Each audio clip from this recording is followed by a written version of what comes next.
Meus amigos, irmãos, familiares, eu estou aqui para mais uma conversa com vocês. Nossa, nós já estamos findando o mês de janeiro de 2023. Olha, olhando um pouco o mês passado, e por que não dizer o ano passado, todo o ano passado, olha, nós enfrentamos alguns problemas, hein? Se a gente for fazer aqui um retrospecto, olhando lá desde do final da pandemia, onde parece que tudo começa a voltar ao normal e parece que estamos mais ou menos assim no normal com respeito à pandemia, à Covid, mas ela está por aí, acho que nunca mais vai sair.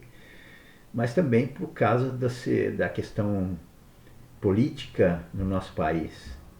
E eu vou dizer uma coisa a vocês todos e todas, né?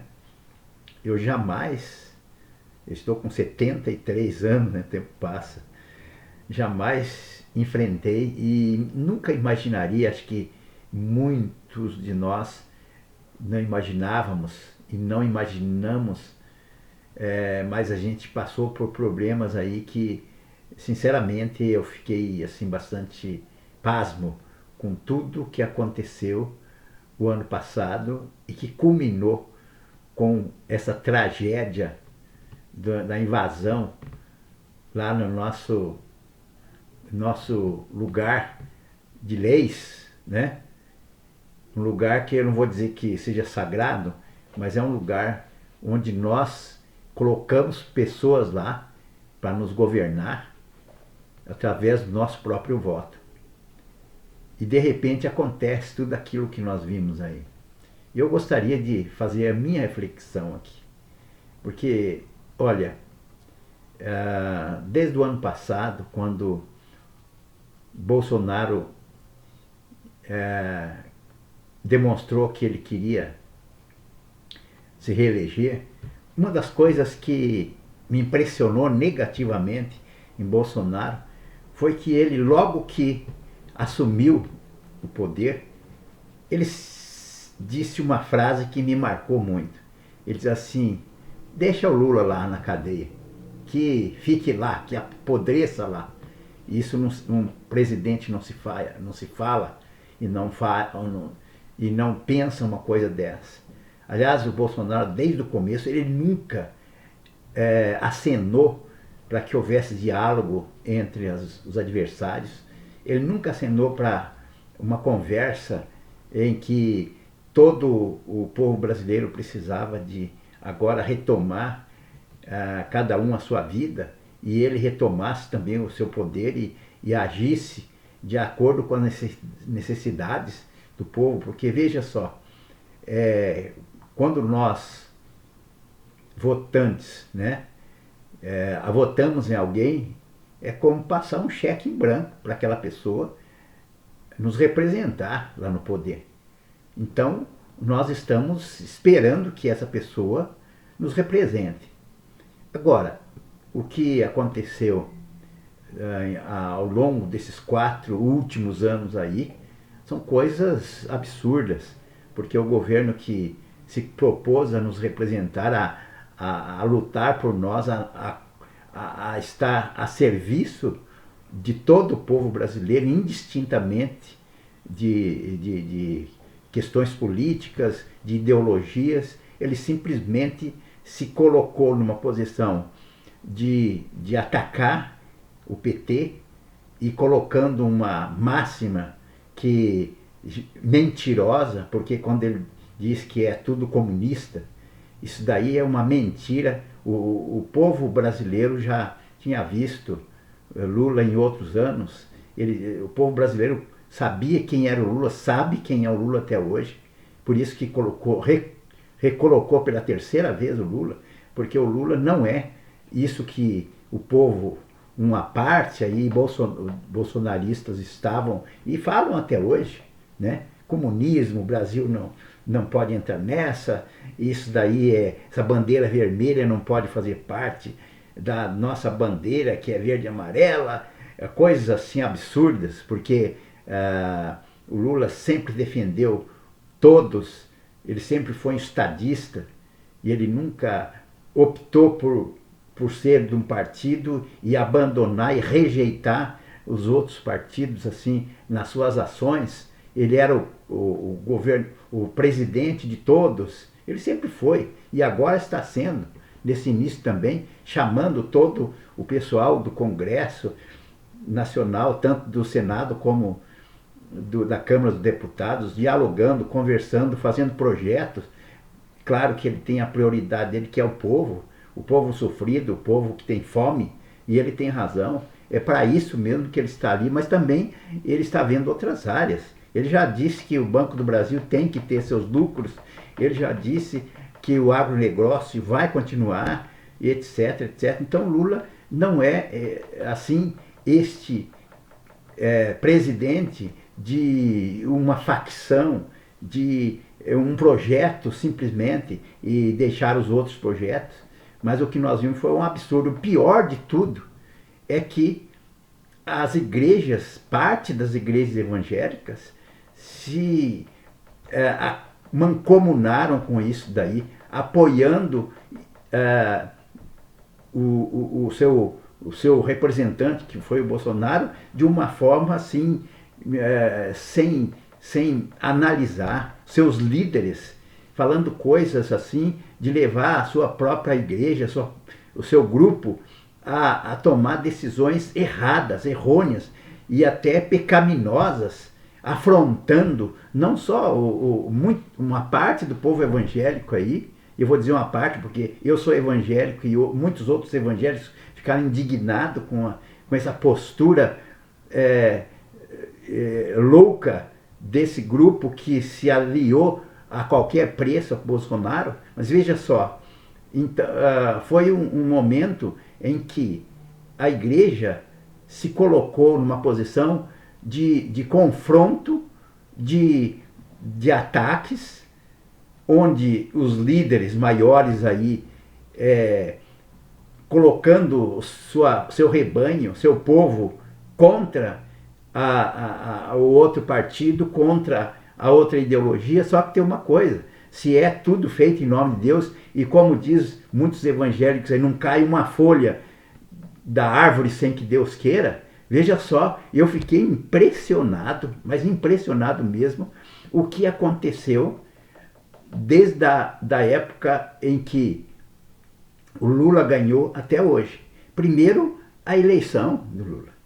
A eleição do Lula foi algo que se Bolsonaro tivesse ganho, ele teria assumido sem problema nenhum. Não teria, hoje tudo estava em paz, porque os adversários de Bolsonaro são adversários políticos, hoje até há realmente uma acirrada postura entre um grupo e outro, mas isso criado pelo próprio Bolsonaro. Mas o caso é que, veja, nós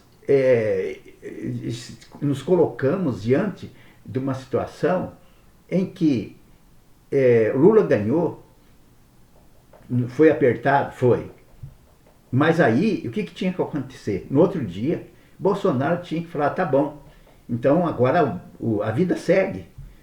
Que telefonasse para o Lula e desse os seus parabéns, ou pelo menos algo parecido, e que deixasse o Lula governar em paz. Mas não, descobriu-se uma postura antagônica e, mais que isso, de mentiras, de uma trama por trás para poder depor o presidente legitimamente eleito.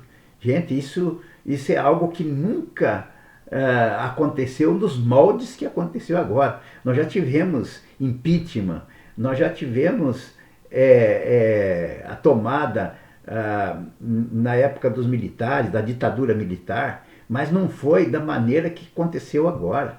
Agora foi uma mentira atrás da outra, tentando desmoralizar o Lula o tempo todo, tentando trazer para o povo brasileiro uma situação de confronto, onde o exército achava que, através desse confronto, ele poderia assumir, né? Ele seria um caos, e realmente, quando esse povo que invadiu o Congresso, agora, que invadiu a Praça dos Três Poderes, dia 8, se tivesse um policiamento forte de uns 300, 500 mil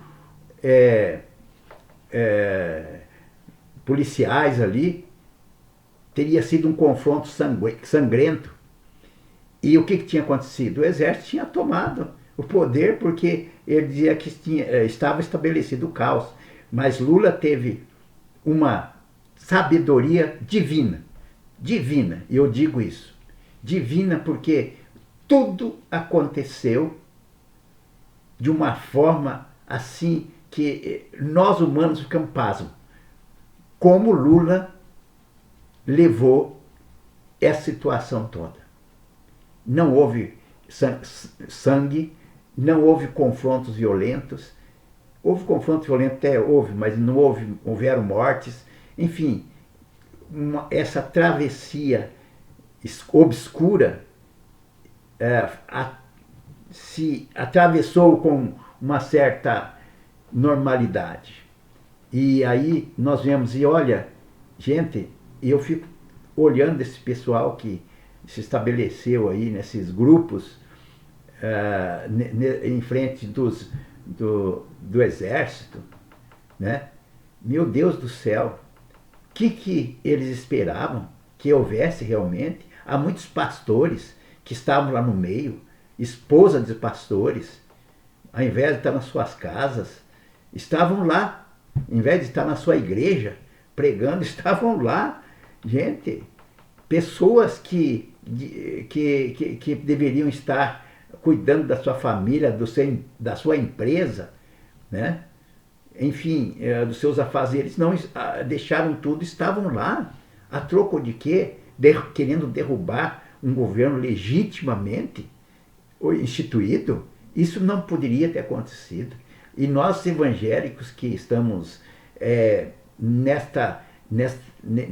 nesse barco, aliás, todos nós brasileiros estamos no mesmo barco, nós ficamos estarrecidos. E realmente, depois de tudo isso, o que aconteceu? Graças a Deus, e foi pela obra dele, que Lula retomou a ordem, e o judiciário também, e todo o grupo que apoia Lula está entendendo, até o Congresso Nacional, de que é hora de apoio, de retomada, e não é hora mais de se pensar em golpes, né? Aliás, todos os golpistas estão sendo procurados, porque serão punidos, sim, né? Serão punidos, porque assim está lá na Constituição, e o Lula está seguindo a Constituição. Então nós temos que retomar e ter um ano de 2023 que seja um ano abençoado para todos nós, mais um ano em que as pessoas se arrependam, essas pessoas que entraram lá, principalmente evangélicos, não evangélicos, que pensaram em um golpe, arrependam-se, vão pagar o preço da justiça, não sei como, né? Mas o mais importante é arrepender desses atos violentos, diabólicos, anticristão, antiético, e retomar a sua vida. O Brasil, as crianças, os jovens, os pais que estiveram lá não podem ficar dando esse mau exemplo, quer dizer, ensinando os filhos que se você perder, você pode recorrer a qualquer custo, mesmo que custe a mentira. Isso você não pode ensinar para os jovens, você mais velho ou mais velha, você não pode ensinar isso para as crianças. Que ética, que vida que você está projetando para os seus filhos, para os jovens? É esse tipo de vida de querer contestar algo legítimo e ir até as últimas consequências? colocando mentiras no lugar, isso não. Então que o Brasil retome a sua vida, porque Lula tem todas as condições sim, e ele vai cuidar de todo o povo. Toda a população brasileira precisa de paz, chega de guerra. E nós precisamos do Lula para governar o Brasil esse ano. Que Deus abençoe a todos. Amém.